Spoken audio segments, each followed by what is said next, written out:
The mainstream media calls it a bubble.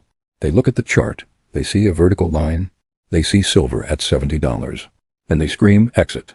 They tell you it is a retail mania. They tell you it is Reddit traders chasing a squeeze. They tell you it is 2021 all over again. They show you the RSI. They show you the overbought signals. They beg you to sell. They beg you to take profits.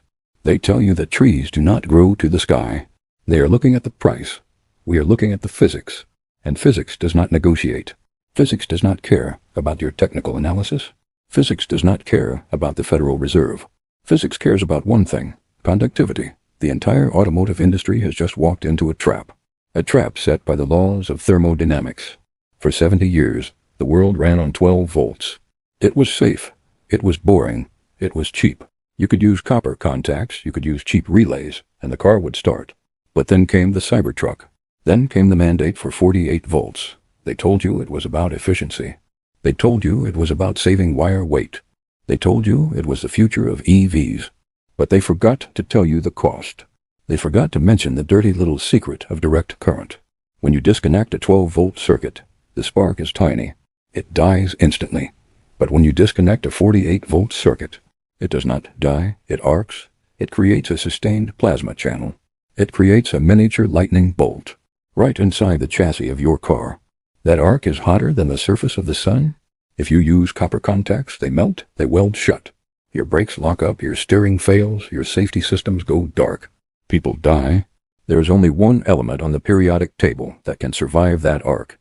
There is only one material that prevents the copper from turning into slag. Silver, specifically, silver tin oxide. This is not a speculation. This is an engineering mandate. The industry cannot switch back. They cannot code their way out of this. To save the copper wire, they have to spend the silver. And they need 20 grams more per vehicle than they did last year. Multiply that by 90 million cars. Do the math. That is 58 million ounces of new demand. Demand that is not in any analyst's model. Demand that is ghosting the supply chain. This is not a bubble. This is a physical shortage of safety-critical material. Trust nothing. Verify everything. Welcome to capital cycles. We need to conduct a forensic diagnosis of this crime scene.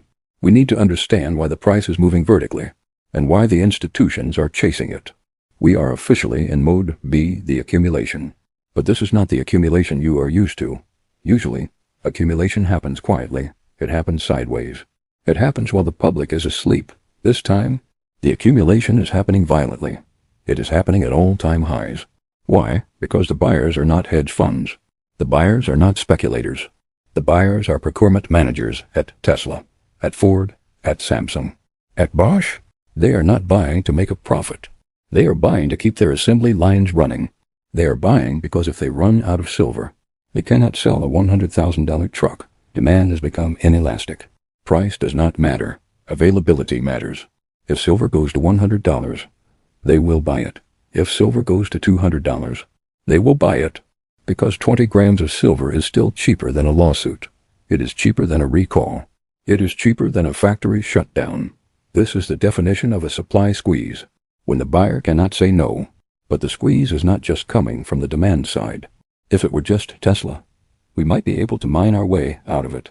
We might be able to dig more holes. But we can't, because the supply side has just been murdered. Look at the map. Look at the geography of silver. Where does it come from? It comes from Peru. It comes from China. But mostly, it comes from Mexico. Mexico is the Saudi Arabia of silver. For 500 years, they have supplied the world. But that era ended this month. While you were watching the charts, the new administration in Mexico made a decision. President Sheinbaum has effectively nationalized the geology. They didn't send in the army. They didn't seize the mines. They did something much more effective. They strangled the future. They banned open-pit mining. They froze new concessions. They stopped issuing permits. Think about what that means. Mining is a pipeline. You explore today to produce metal 10 years from now. Mexico just cut the pipeline. They just told the world that the largest silver deposit on Earth is closed for business. So we have a collision. We have a head-on train wreck. On one side, you have the Tesla switch, a mandatory physics-driven, exponential increase in industrial demand. On the other side, you have the Mexico cliff, a political, structural, irreversible collapse in future supply. And in the middle, you have the price. $70 is not the ceiling. $70 is the floor. The market is trying to find a price that balances the equation. But the equation cannot be balanced. Not at this price. Not at $100. Because you cannot print silver. And you cannot invent a new element. Wall Street is still modeling silver as a precious metal. They are modeling it like gold. They think it moves with interest rates. They think it moves with the dollar. They are wrong. Silver has left the building. Silver is no longer just money. Silver is now a strategic energy metal. It is lithium. It is uranium. It is copper on steroids. And the repricing has only just begun. The smart money knows this. Look at the inventory data. Look at the Shanghai Exchange. Look at the COMEX. The vaults are bleeding. The registered inventory is vanishing. Who is taking it? It isn't you. It isn't the retail investor. It is the industrial giants. They are draining the exchanges to build their stockpiles. They are front-running the shortage. They know that the 2026 model year is coming. They know that every new EV platform is moving to 48 volts. They know the math, and they are terrified. This is the forensic divergence. The divergence between the paper price and the physical reality. The paper market says overbought. The physical market says empty. The paper market says sell. The physical market says buy or die. We are witnessing the death of the just-in-time supply chain. For 30 years, companies didn't hold inventory. They relied on the market. They relied on delivery. That trust is broken. Now, it is just in case. Now, it is hoard or perish. And when industry starts hoarding, the price discovery mechanism breaks. We are seeing gaps. We are seeing slippage. We are seeing premiums explode. This is exactly what we predicted in the Phase C analysis. But now, it is morphing. It is no longer just a monetary flight. It is an industrial panic. And the media is still talking about the Fed. They are still talking about inflation prints. They are looking in the rear-view mirror. We are looking at the windshield. And we see the cliff. The Tesla switch was the trigger. But the gun was loaded decades ago. Decades of underinvestment. Decades of treating silver like a waste product. Decades of cheap supply from Mexico. That party is over. The hangover is here. And the cure is expensive. Very expensive. In the next section, we are going to dig deeper into the history. We are going to look at the last time this happened. We are going to look at the ghost of 1919. We are going to look at what happens when a monetary metal becomes an industrial necessity. And we are going to show you why the steel man argument, the argument that technology will save us, is dead on arrival. Because you can innovate software, but you cannot innovate thermodynamics. Stay focused. The noise is getting louder, but the signal is crystal clear. There is a question screaming in the comments. I can hear it. I can see the skeptics typing it right now. But technology will save us. But they will invent a substitute. But Elon Musk will code a way out of it. This is the steel man argument, and it sounds reasonable. Usually, when a commodity gets too expensive, we find a cheaper alternative. When cobalt got expensive, we invented LFP batteries. When palladium got expensive, we switched to platinum. So why can't we switch away from silver? Why can't we just use solid-state relays? Why can't we use transistors? They are cheaper. They are smaller. They have no moving parts. On paper, they are the perfect solution. But in the real world, they have a fatal flaw: heat. This is the dirty secret of the semiconductor industry. A mechanical relay, the kind that uses silver, has zero resistance when it is closed. It generates zero heat. You can run 1,000 amps through it, and it stays cold. But a solid-state relay? It creates resistance. It creates a voltage drop. For every amp you push through a solid-state device, you generate heat. Lots of heat. If you put solid-state relays in a Cybertruck to handle the 48-volt load, you don't just need a relay. You need a heat sink. You need a cooling fan. You need thermal paste. Suddenly, your $10 switch becomes a $50 cooling system. You are trading $20 of silver for $40 of aluminum and engineering headache. It is bad economics. But it gets worse. It is bad safety. There is a concept in electrical engineering called galvanic isolation. It means there is a physical air gap between the power and the circuit. If lightning strikes your car, if the battery shorts out, a mechanical relay with silver contacts will save the circuit. It is a physical break. A solid-state device? It can fail closed. It can fuse. It can send 48 volts straight into the driver's dashboard. The NHTSA knows this. The safety regulators know this. They will not allow a car on the road that relies entirely on chips for emergency braking. They demand a physical disconnect.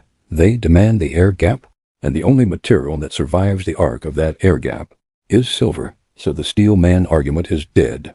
The engineers have run the numbers. They have tried the alternatives, and they have come back to the same conclusion. They are trapped. They are trapped by the laws of physics, and they are trapped in a market that is running empty. Most people will ignore this signal. Most people will assume that the market will provide. They will assume that the price of silver is just a number on a screen. They do not understand that price is a signal of scarcity. If you want to be part of the 1% who prepare, if you want to be part of the tribe that understands the difference between price and value, make sure you are subscribed. We are building the ark while the sun is shining. Now, let's look at the ghost of 1919. Why 1919? Why are we going back 100 years? Because 1919 was the last time the world faced this specific setup. A global war had just ended. Supply chains were shattered. Governments were drowning in debt. And inflation was raging. But something strange happened to silver. The price didn't just rise, it exploded. It went from $1 to a record high in months. Why? Because of a sovereign squeeze. Great Britain controlled India, and India refused to accept paper notes. They demanded silver. The British Empire was on the verge of default. They didn't have the metal, so they came to the United States. They begged the U.S. government to melt down its silver dollars. They passed the Pittman Act. They melted 350 million silver dollars. They shipped them to India on emergency steamers. They narrowly avoided a collapse of the empire. That was a monetary squeeze. That was a squeeze driven by currency. Today, we have something far more dangerous. We have a dual squeeze. We have the monetary squeeze coming from the BRICS nations.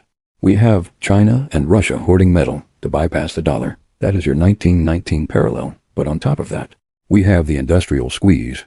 In 1919, cars didn't have 48-volt systems. In 1919, we didn't have solar panels. In 1919, silver was money. Today, silver is money and energy. Imagine if the British Empire needed silver to pay India, and they needed it to build their ships, and they needed it to run their factories. That is where we are today.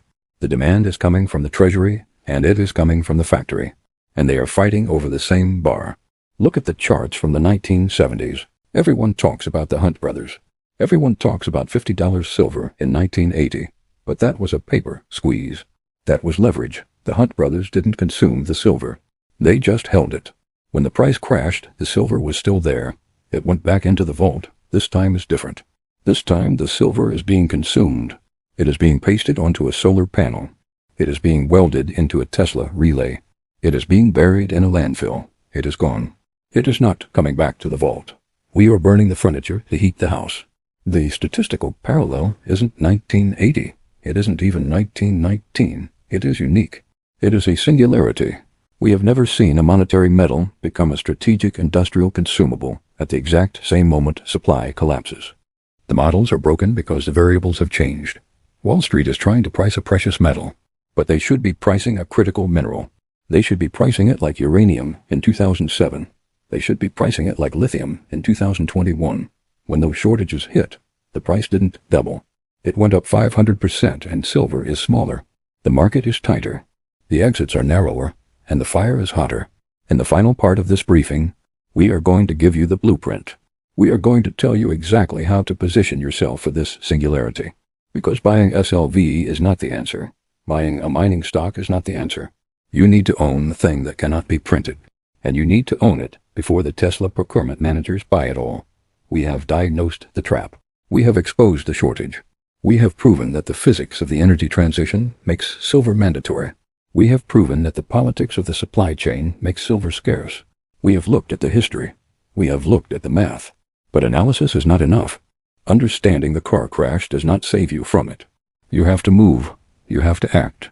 And you have to act before the 90 million vehicles hit the assembly line. So let's talk about execution. Let's talk about the arc. In a Phase C acceleration, standard portfolio theory is a suicide pact. The 60/40th portfolio is dead. Diversification is dead. When the system breaks, correlations go to 1. Stocks fall, bonds fall, real estate freezes. Everything that depends on the continuity of the credit system fails. You need assets that are outside the blast radius. You need assets that have no counterparty risk.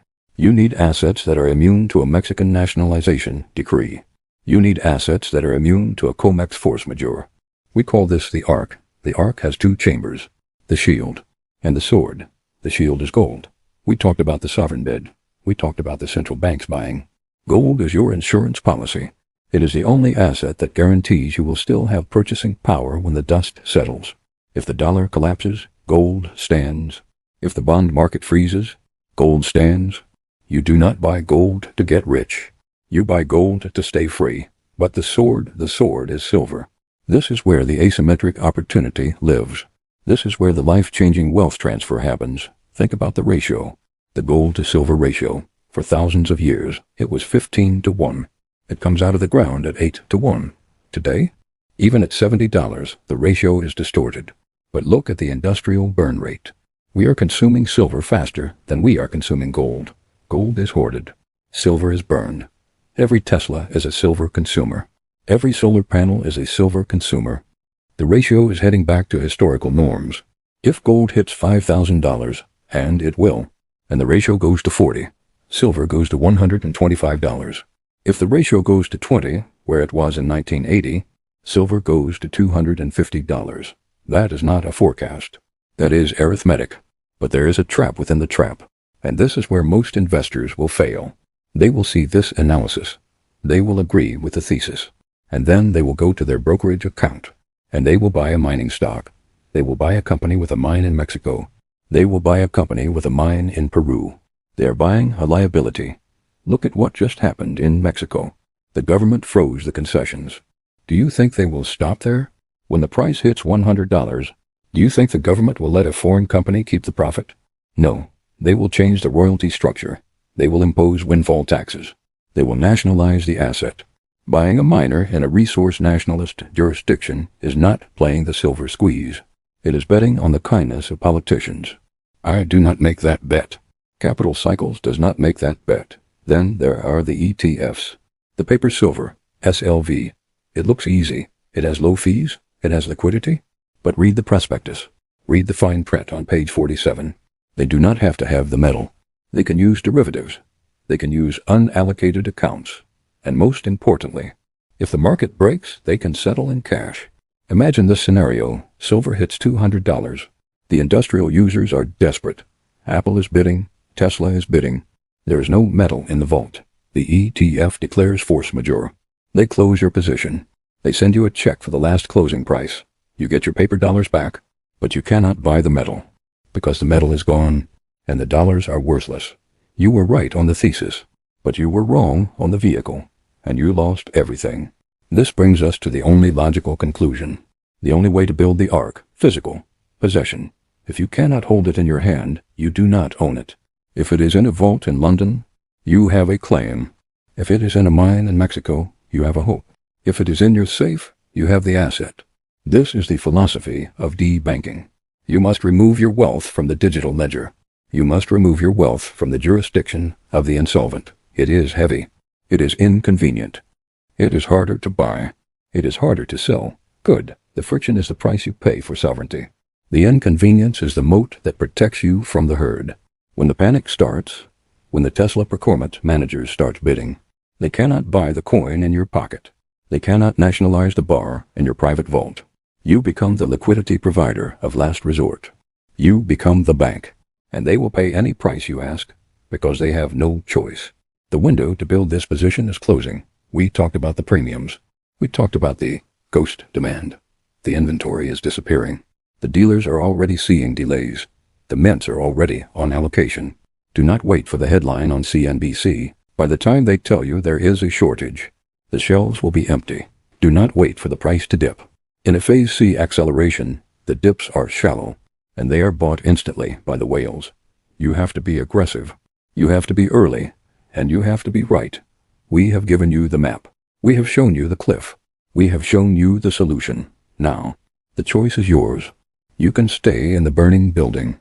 You can hope that the Federal Reserve saves you. You can hope that the steel man is right, or you can exit. You can secure your labor. You can secure your future. This channel is not here to entertain you. We are not here to sell you a dream. We are here to wake you up. We are here to provide the intelligence that the mainstream media hides. We are Capital Cycles. We are a network of critical thinkers. We are a network of survivors. Subscribing to this channel is not a passive act. It is not just clicking a button. It is a declaration. It is a statement that you refuse to be a victim of the currency collapse. It is a statement that you refuse to be exit liquidity for the banks.